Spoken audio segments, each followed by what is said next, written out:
Hello বন্ধুরা, তো চলো রান্নাঘরে কি রান্না হচ্ছে দেখা যাক।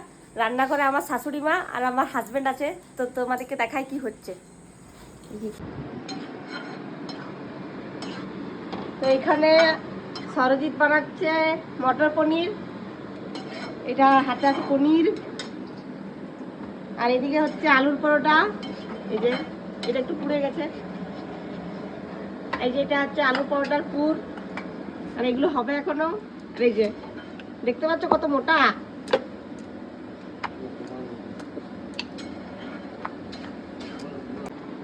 তুমি কিছু বলবে? এটা কিছু বলবে? আলু পরোটার জন্য রায়তা বানাচ্ছি। এটা আলু পরোটার জন্য রায়তা হচ্ছে। হ্যাঁ, দই হচ্ছে। ভুলভাল বলছে লোক। ও আলু পরোটার জন্য তো আর এটা হচ্ছে আমার বাড়িতে যা রান্না হয় সেটা আগে আমি খাই, আমি টেস্ট করি। তো চলো খেয়ে দেখা যাক কেমন হয়েছে।